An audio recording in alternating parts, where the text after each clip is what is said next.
Good morning. Good morning, everyone. I need to hear some feedback. Good morning. We are live, and welcome to Bernie, Unity of Bernie, or Bernie of Unity, whichever way you want to say it. Good morning, everyone, and welcome to our service. My name is David Coleman. It says here my name is Kathy Brown, but I'm really David Coleman. I think Ann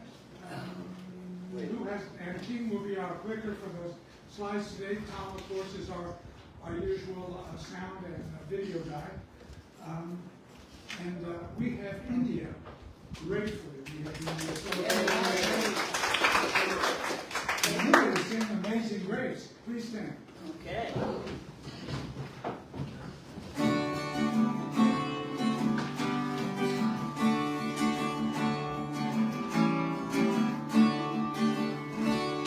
Amazing grace, how sweet the sound that saved a soul like me.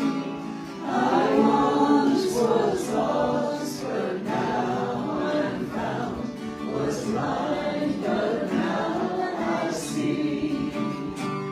'Twas grace that taught my heart to sing, and grace my fears relieved.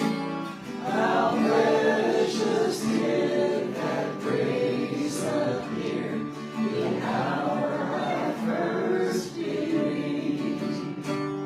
With many dangers, toils, and snares I have already passed. 'Tis grace that brought me safe thus far to freedom that will last. Thank you. Please be seated. Gosh, it's good to be here. Yes, sir. I'll tell you what, I'm going to let Christina introduce her first-time guest, please. And gentlemen, please stand up. These are my brothers. This is Anthony. This is Dominic. And they're bigger, I suppose. Glad to be here for the Welcome. first time. So. Yeah. Well, thanks for coming, guys.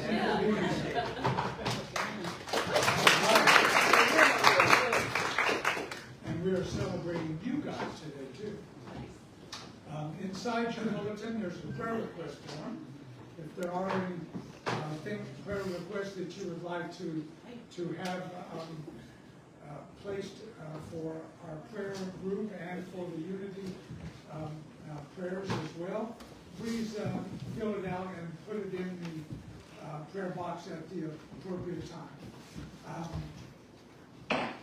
Perhaps we have another new person here? No, or not? How about Marty?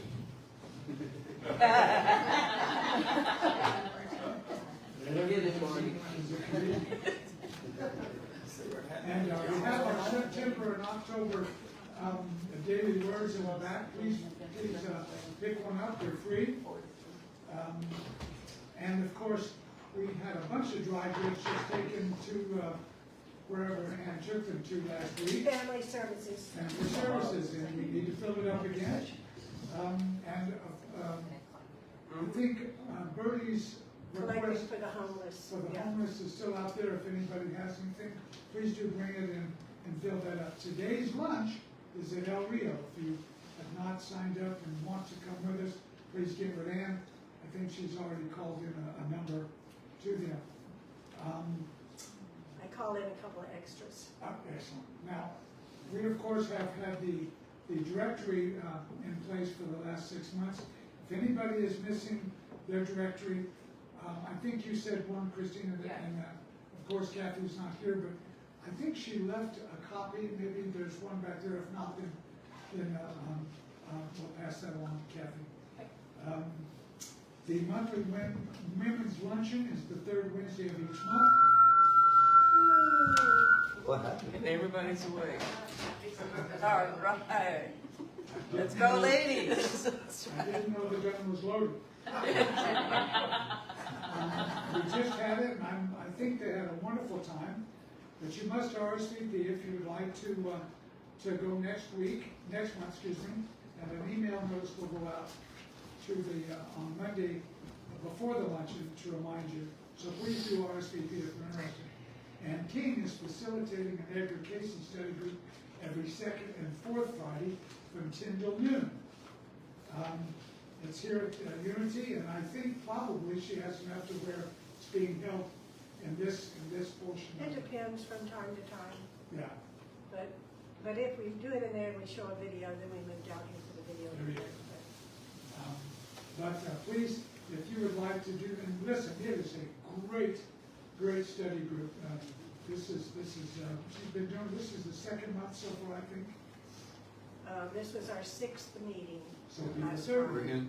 That's great. And please, if you want to attend that, get in touch with Ann. And there's flyers in the back shelf in there that tells you what's going on with that. And we have a Sunday morning discussion group that I'm going to require everybody here to come to. It's the 21 Skills of Spiritual Intelligence by Cindy Wigglesworth. We have great reading and great discussion and coffee. And if you are signed up to receive the weekly emails and the monthly newsletter and aren't getting them, please put it back in the back so we can get you back on that. Patricia does a great job of getting that done and getting it out to everyone. And of course, wear your name tags. We have very many activities via Zoom that Jay is doing. They're listed in the order of service, and you can get the login information on the unityoflearning.org, and they include the personal life on Monday evening, Course in Miracles on Wednesdays, and Pathlighters on Thursdays. Is that still correct? All right, I did good. So now we will have the daily word read by Christina.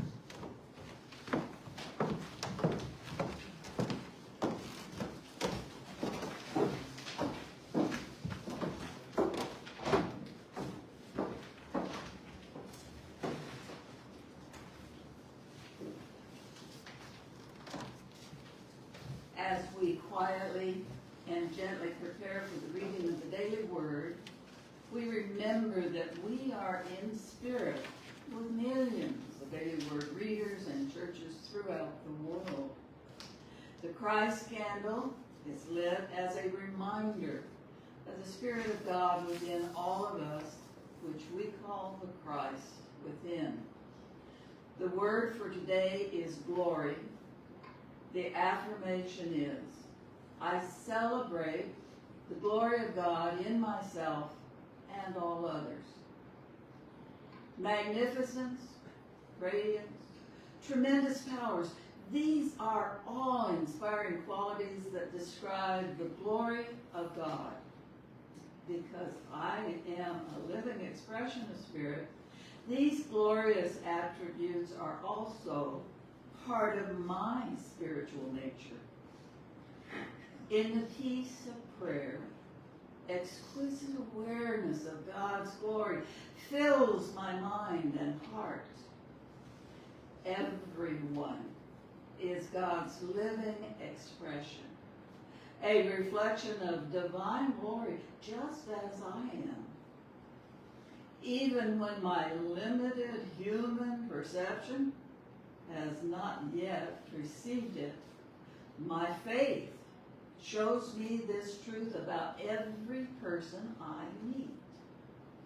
As my awareness of glory within awakens, spiritual wisdom, understanding, and love teach me to cooperate with all who are seeking to build greater harmony, abundance, and compassion among all humankind and the world's creatures. From the scripture, John 17:22, the glory that you have given me, I have given them, so that they might be one as we are one. Again, the affirmation, and if you'd like, You can join me in saying it out loud. I celebrate the glory of God in myself and all others.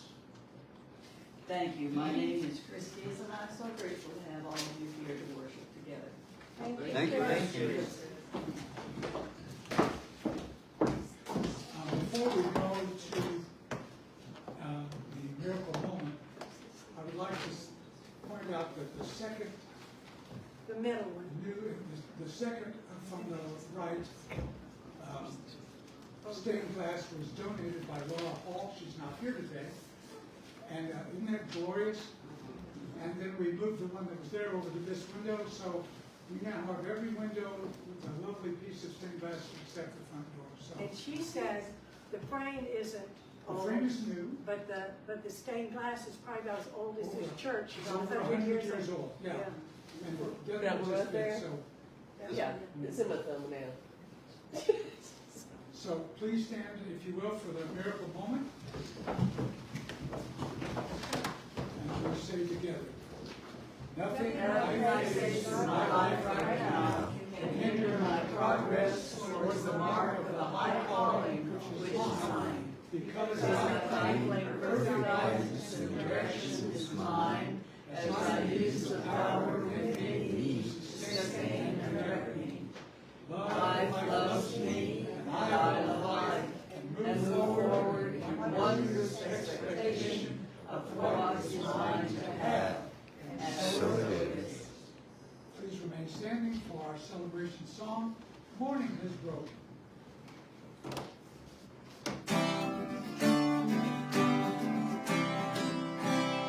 Morning has broken like the first morning. Blackbird has spoken like the first bird. Praise for the singing, praise for the morning, praise for the springing, fresh from the word. Speak the rains to fall, sunlit from heaven, like the first to fall on the first grass.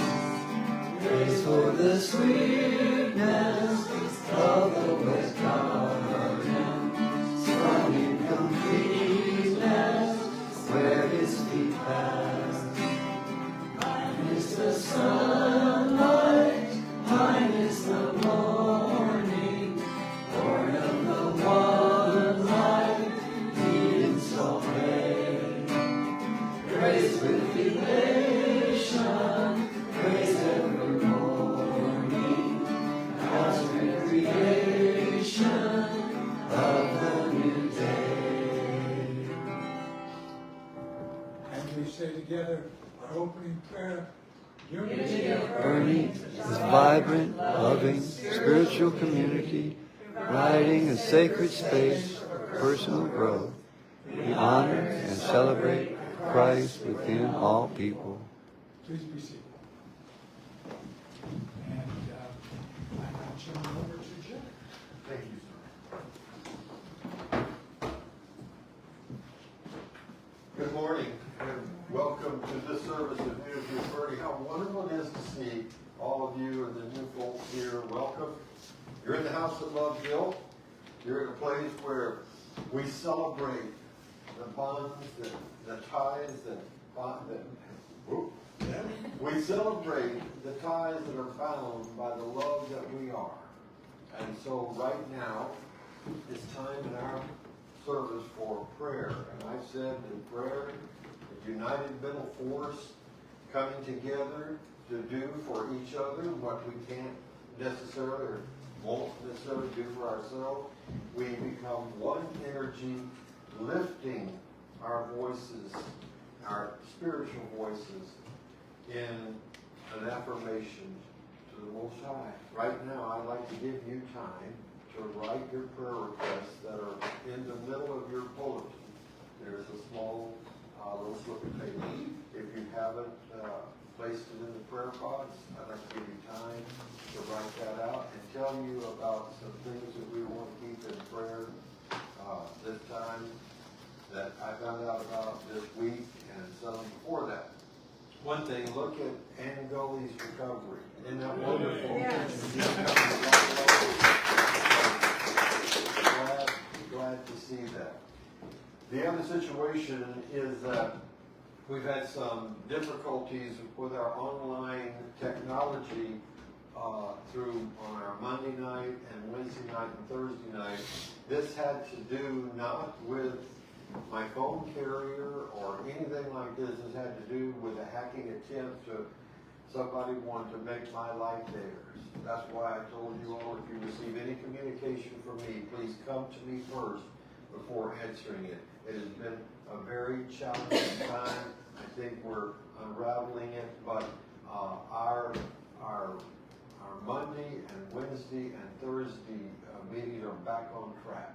So what I'm trying to say is that the technical difficulties we have seem to be over with. And I've done some tests by myself with Zoom, making sure that is the case. This started with sometime back with a rather pornographic act with a person who decided to drop in our Zoom meeting and then continue on doing some things that I wish he hadn't.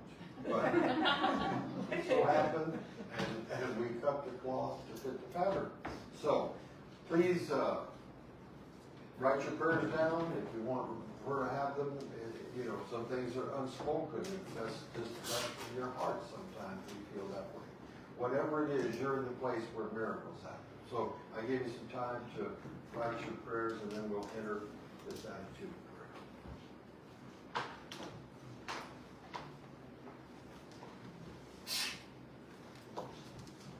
Bless you.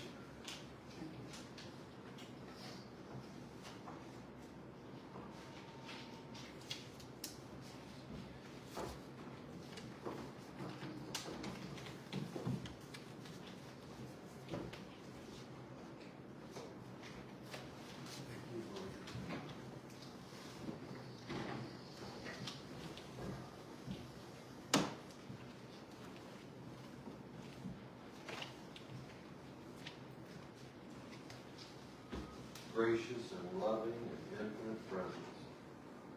Here we are before you again,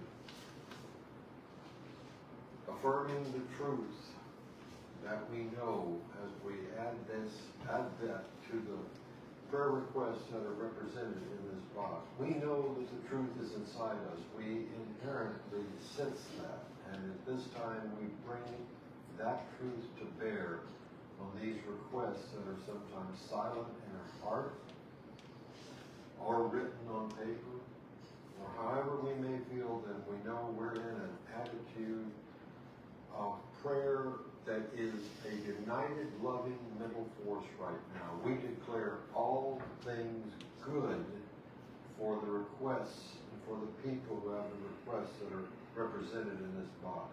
We affirm your perfect will is being done in the lives of these dear ones. We see peace where there is disharmony.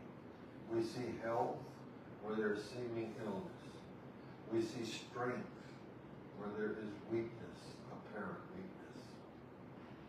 We most of all see love where there is hate and division. We bring our mental attitude and our loving spirit to bear, and that answering in the participation of answering our prayers, knowing that you are the author, the finisher, and the perfecter of our faith. You who said, it is done to you as you believe. We believe the best right now. We believe the highest right now. We affirm perfection is being done in the lives of these dear ones. We ask that you touch their hearts and let them realize what is happening and become a part, an active force in their own lives for good. Comfort those that hurt, and know you're with those who celebrate, and all those things that are part of life in the middle. Through all things, you are our rock, our Redeemer, our very love. And so it is.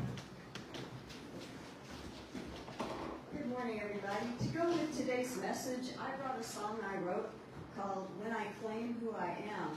And by the way, I brought my CDs today, and it is on that CD back there in the back by the Daily Words, if you don't have one.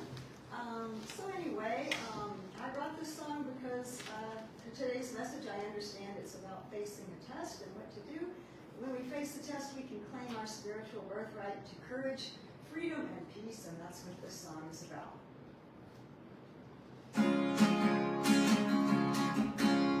Whenever I think I'm scared and small, I hope to repel within me, walking me through the walls along my way, learning how to navigate outside the world's illusions, with the sense that is real to me.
right now we assume a posture mentally or physically or both,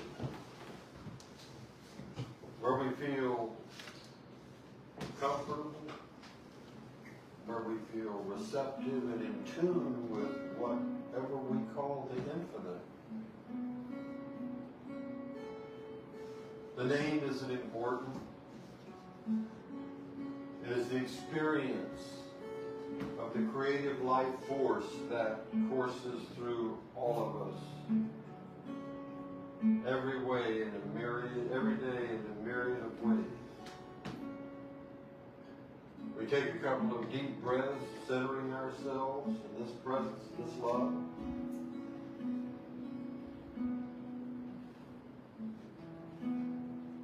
We recognize that we're in a place inside ourselves where we are never alone.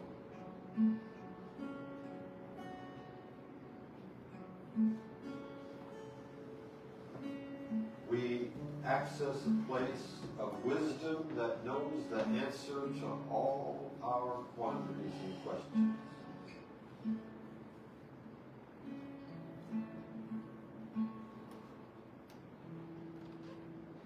In this time of silence, certain things may come up inside of us, voice, mental chatter, or something that has been bothering us, or a person, a relationship, an event, that we may have stored energy inside ourselves. And in this special place, in the presence of all this love, we're willing to release that right now. To feel the presence of joy in our life.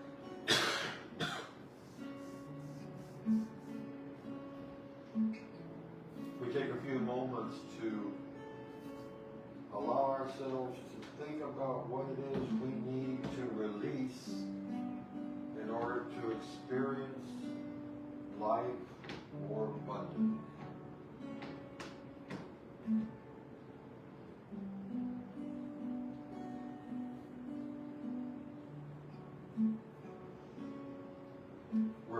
We're aware of profound peace right now. With our feet on the floor and our hands in our lap, we know that we are grounded in the center of our being. And as we find the things we need to let go of, we do so lovingly, without a sense of resentment or anger or upset. We allow ourselves to be made right by the perfecting presence of love inside.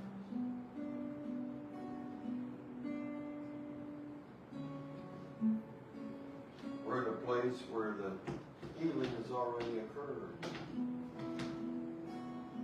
where the blessings are already at hand.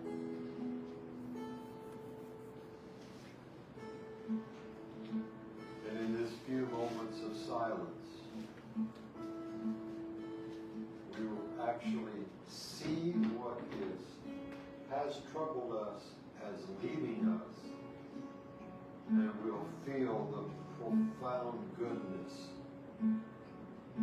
of the Spirit that comes in and renews us, being transformed by the renewing of our mind in the silence.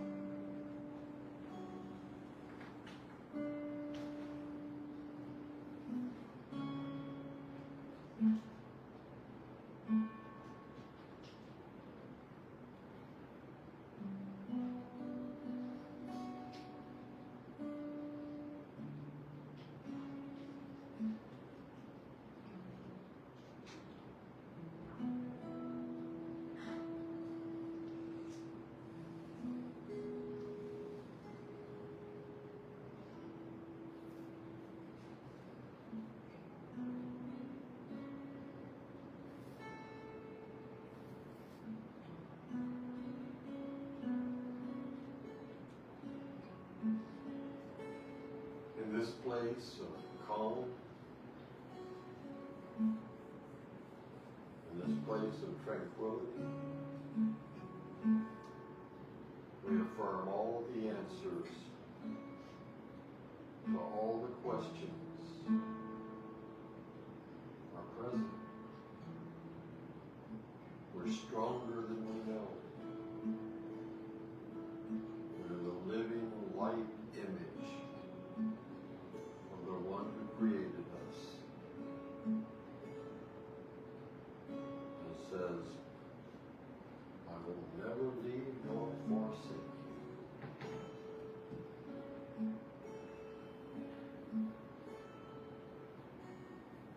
We're thankful for this moment where we remember who we are.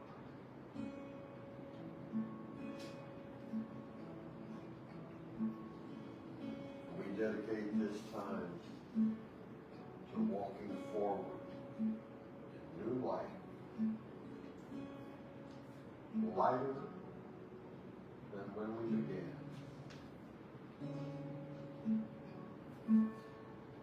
Holding nothing against ourselves or others.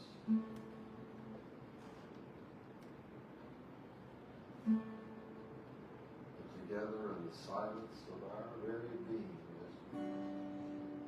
we gently bring ourselves back to the present. We say,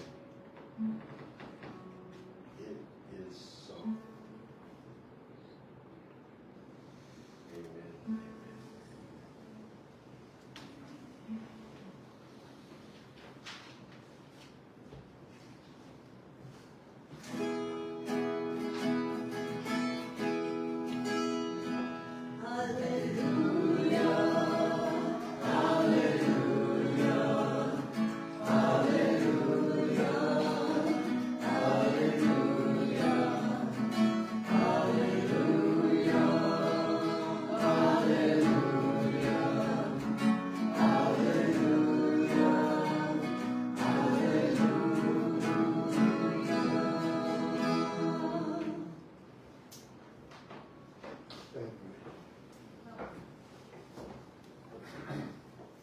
How many of you here are old enough to remember sitting in front of the TV and all of a sudden it comes on the screen, test pattern, and then the words follow. This is only a test. This has been an actual emergency. You've been instructed where to tune to receive governmental information. And you remember the feeling in the pit of the stomach like, wow, life can change at any moment if somebody gets mad at somebody else and pushes a button.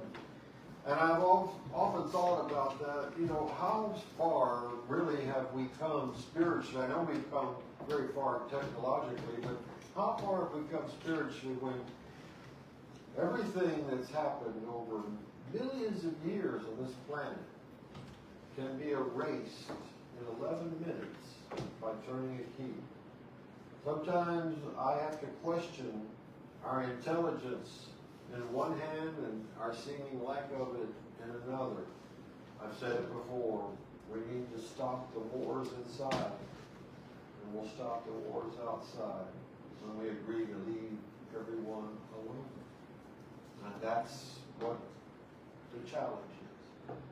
But I remember those times when it said this is only a test and all, you know, what did that mean? And then I started, as I got older, to think about what that meant in school and what that meant ultimately in life.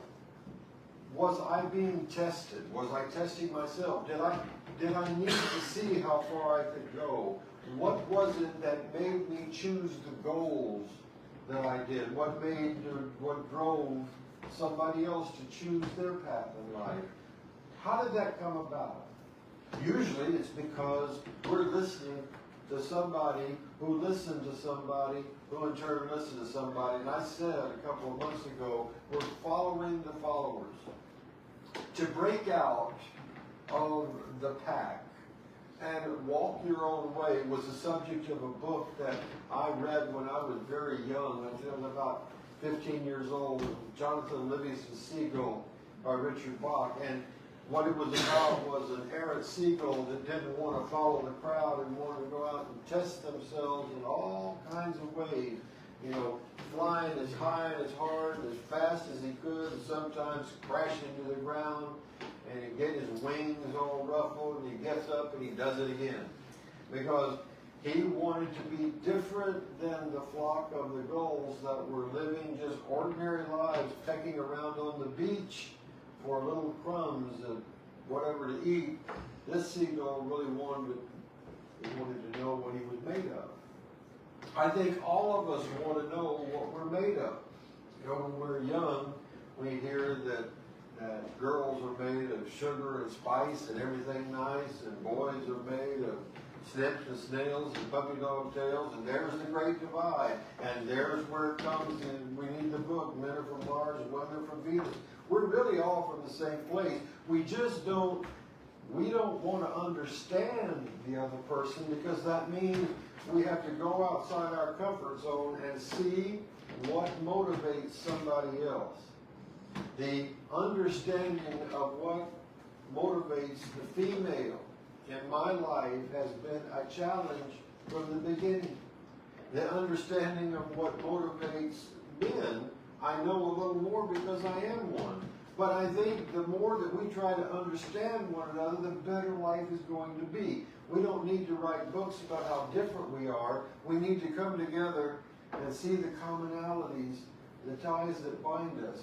People are going to see life from their particular point of view. And what has that view been colored by? What tests have they undergone themselves, perhaps unwilling, perhaps willingly, whatever it may be, to bring them where they are at this moment in life? You know, there is no such thing as somebody doing something for nothing. We all do things. We're doing beings.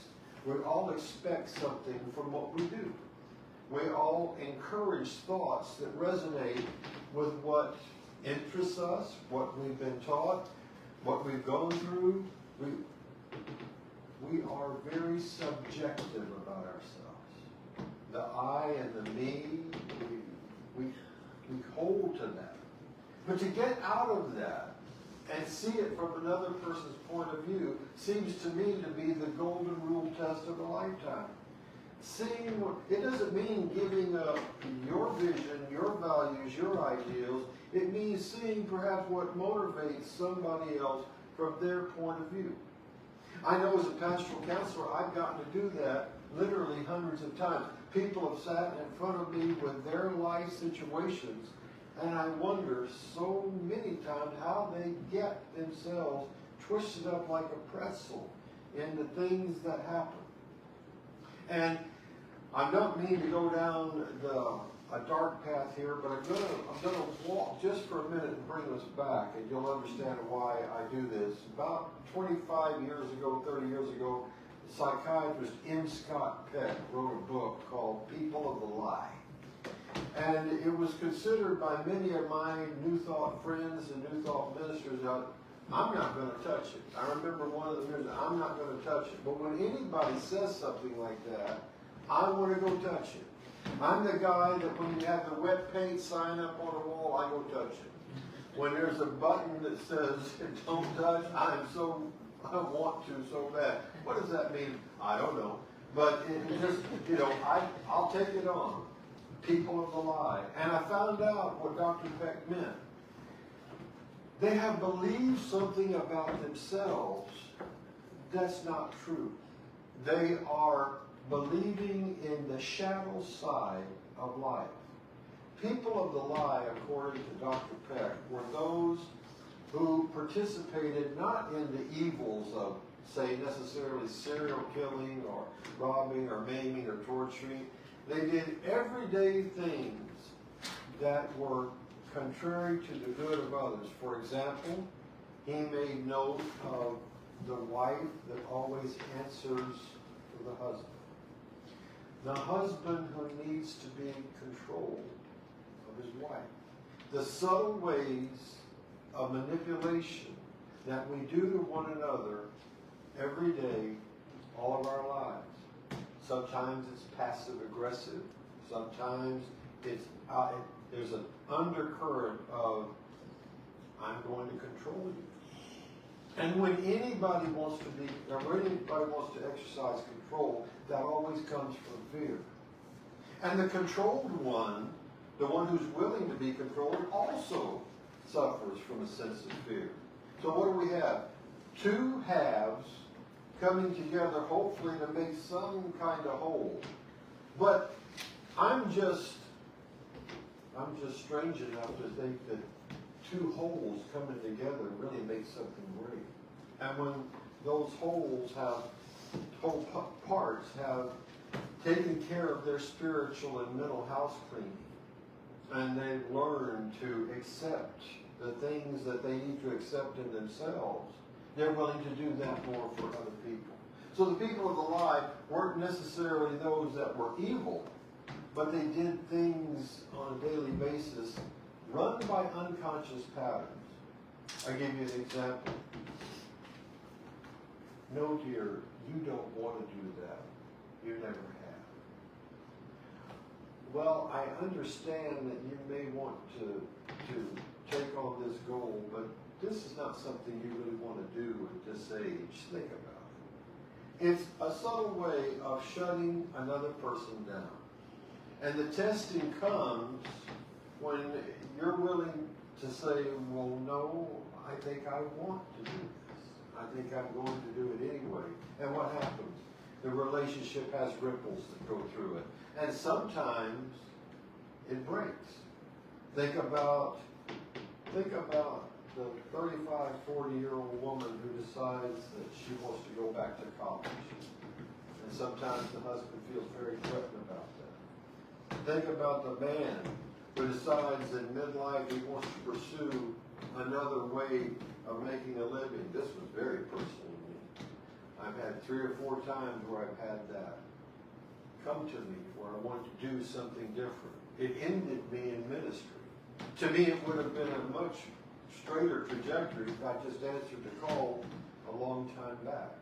But I had to take these roads and these detours and these, roads less traveled to get where I am. And I'm so glad I did, because I loved every minute of it. But those in my life that were close to me knew that in order for me to be what I needed to be, I had to have room.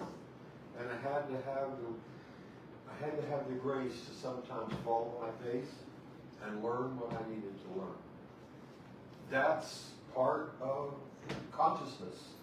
So, people say, what is this world for? Is the world supposed to make me happy? No. It's supposed to make you conscious. You're here to awaken your consciousness.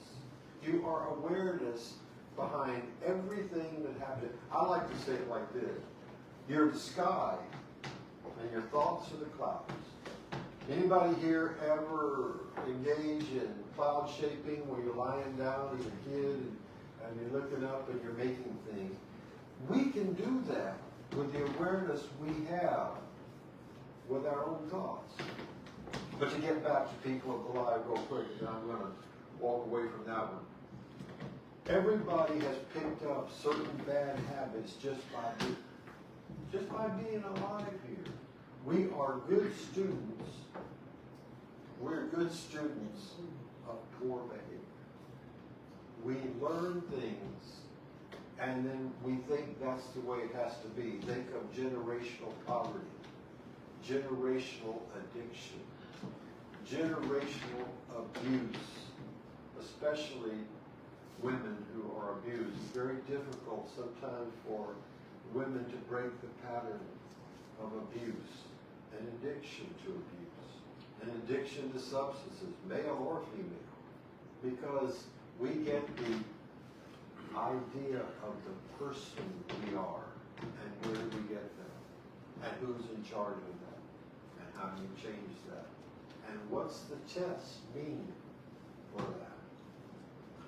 I offer to you that this duality we find ourselves in, this planet, is exactly what we need for our next steps up.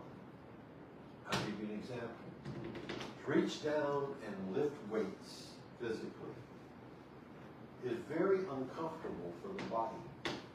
The body would rather be on the couch looking at Netflix.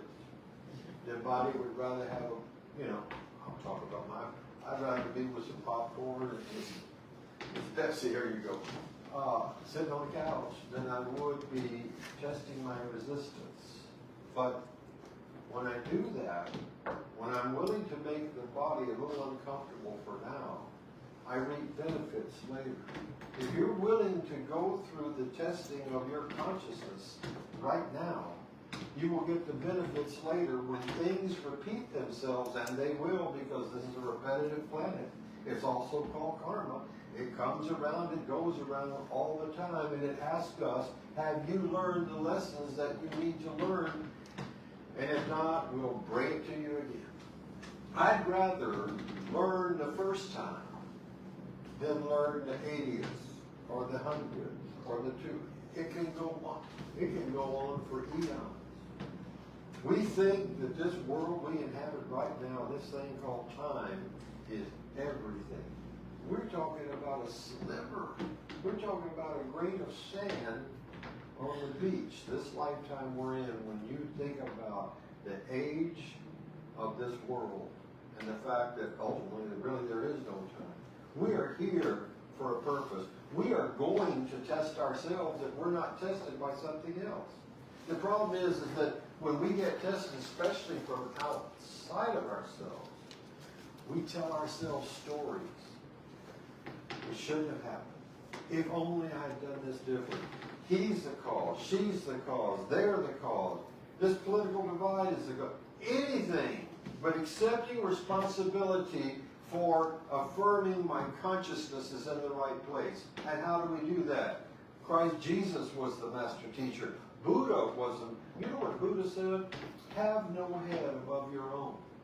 Go inside. Listen to you. But if you're listening to the person who told you those stories, those terrible stories in the first place, you're going to be missing the mark. But if you meditate, if you sit back and say, I really want to be honest with myself, I want to know how I got here, and you're willing to face some uncomfortable truths about yourself, if you're willing to be inconvenienced. I've said many times when I've given talks over the years, most people want to be transformed, but they don't want to be inconvenienced. And part of transformation is the inconvenience of your present nature.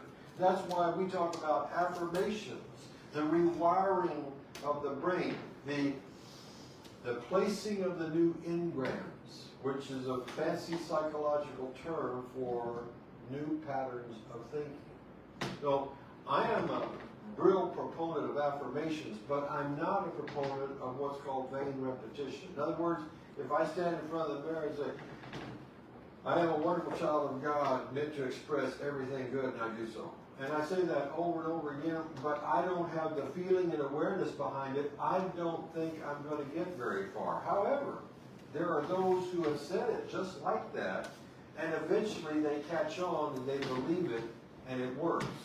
The trouble is that this world is such a pounding and persistent teacher that it's very hard to rise above the din of the competing voices in our head that want our attention for things that really wanting attention for that really don't matter. We major in the minors, and then we blame somebody else or ultimately ourselves, falling into addiction, falling into depression. Listen to this, falling into a lack of living. We're existing. Can you tell yourself the good news in front of a test? I know I didn't. I had my father for a teacher, literally.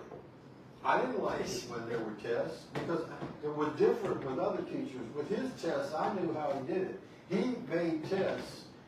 He made tests to make sure that you couldn't kind of just guess at the answer.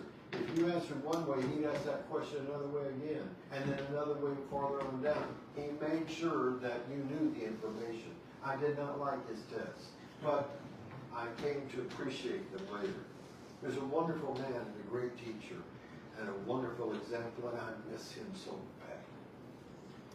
But I believe something that he told me. He said, you and I and your grandfather, my grandfather was a surgeon, my father was a clinical psychologist and teacher, and I'm a minister.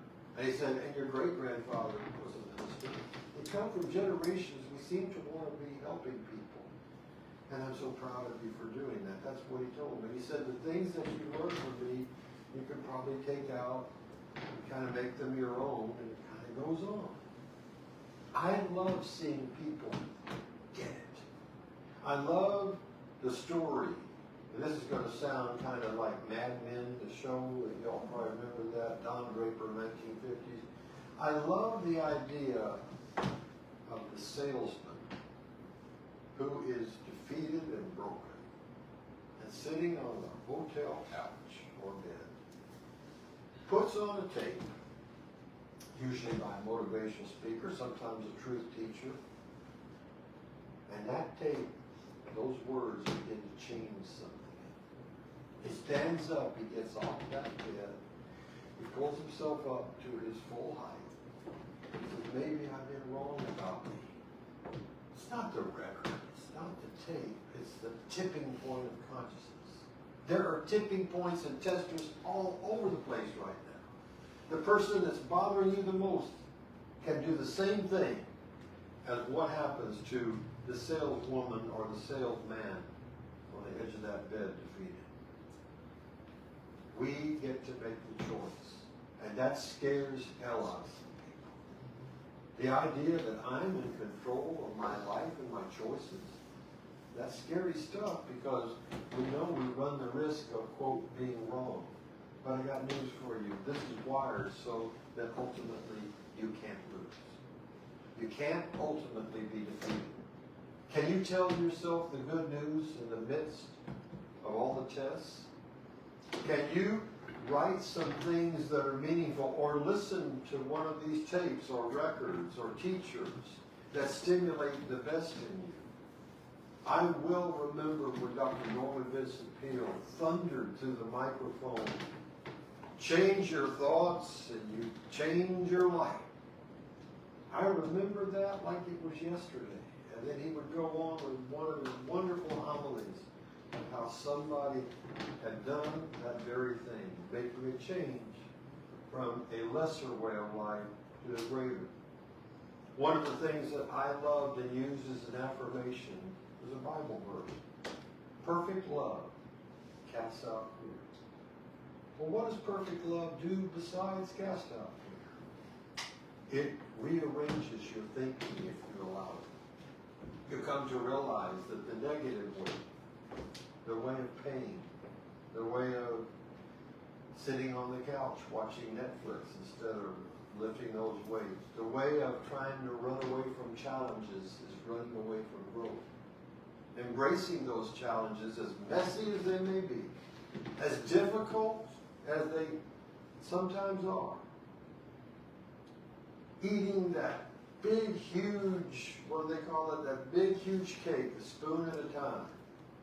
You know, taking, however you have to do it, but being willing to embrace what's yours, to embrace, and not run away, and not self-destruct, and not give in to the lower nature that says, leave me alone. I just want to get by.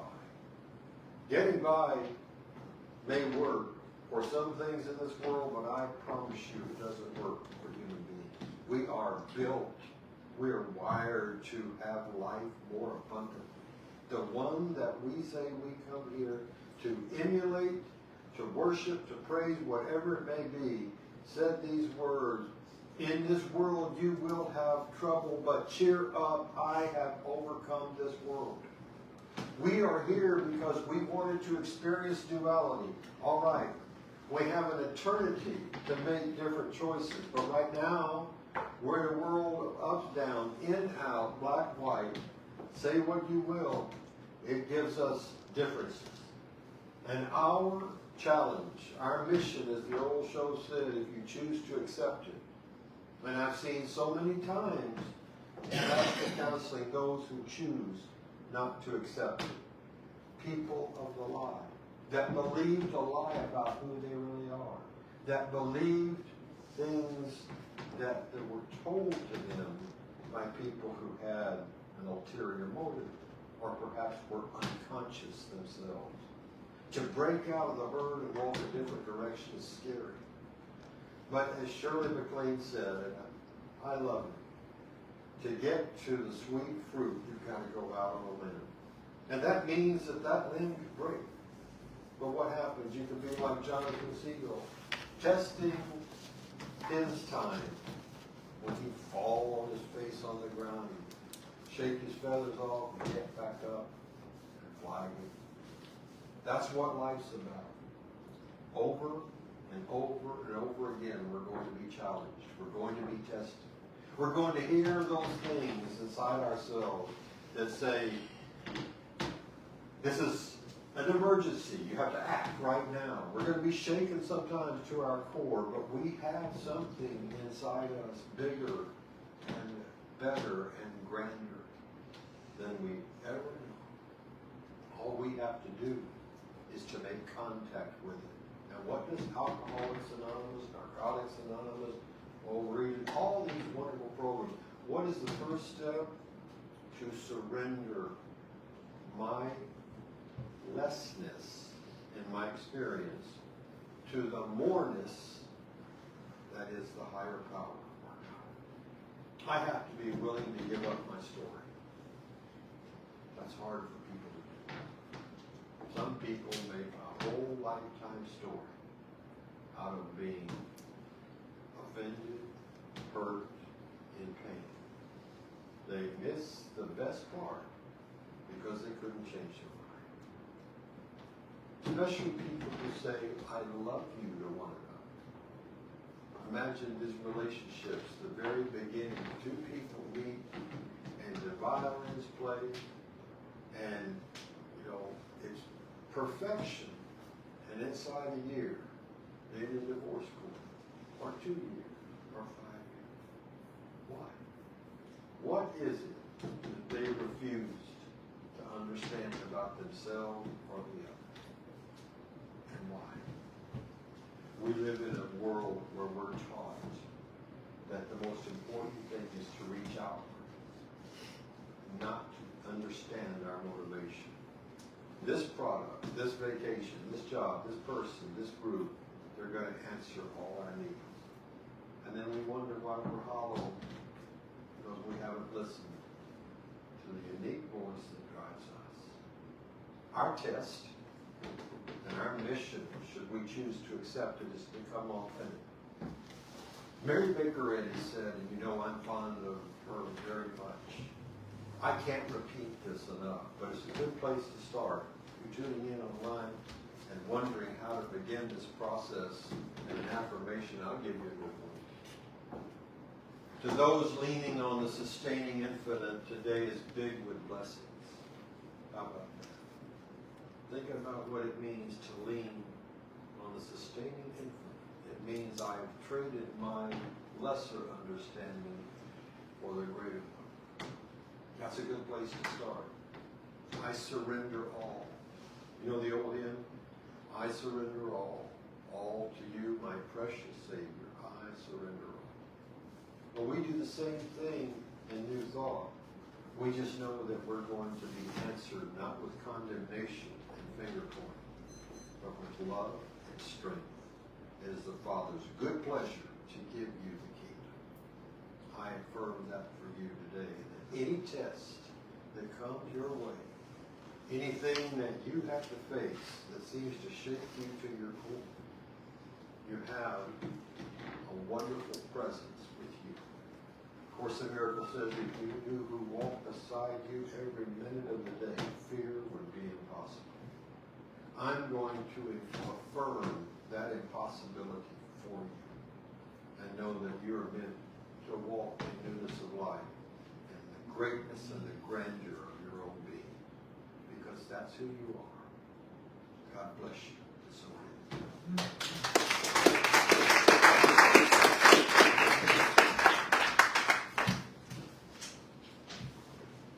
now we come to the time in our service where we are privileged to be able to give as we receive I ask that you give the best gift of what you're able. For those of you who are tuning in online, I invite you to press the PayPal button. You know the ministries that we have here. You've tuned in, so many of you, through our online classes and to this service. If you don't feel like pressing the PayPal button, please send your gifts to Unity of Bernie, P.O. Box 1973, Bernie, Texas 78006. You give with that spirit of expectancy, and it comes back to you pressed down, shaken together, and running over. You all know this, of course. I invite you to give your best gift.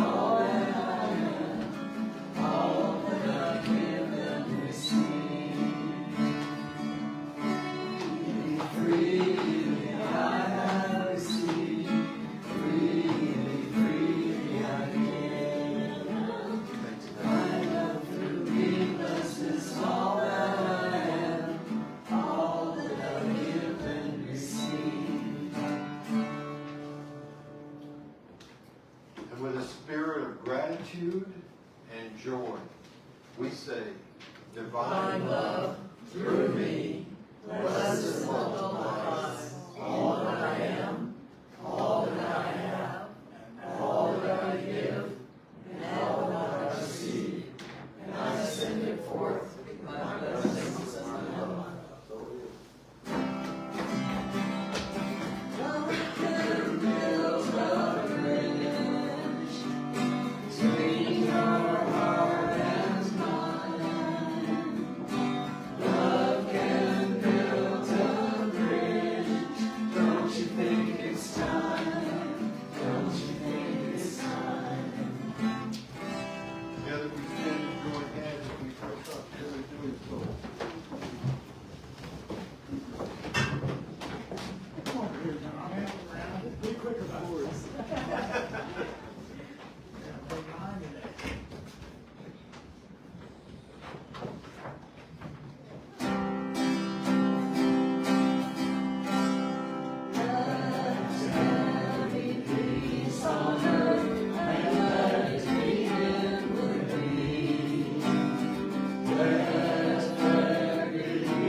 After that week,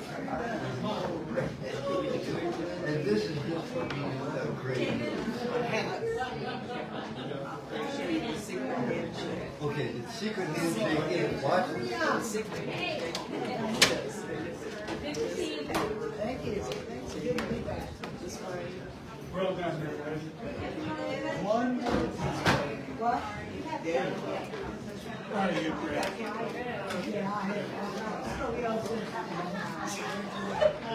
All right, I love it. And that's a family thing. You can and how you cut up with your siblings and the people you care about. And I'll be there directly. and we are family. And when we get together, it feels that way. What can I tell you? You've experienced it in your own life. If you're looking for a little bit of that, one more thing, I think you can find right here with some wonderful people. Come, spend some time with us. If you can, stop in online again and get something to refresh yourself, to work with during the week, and feel at the end of your week that we wish for you to be as fulfilled as you could. Thank you so much for doing this today. Come again soon. We're Unity of Harmony, and welcome to the family.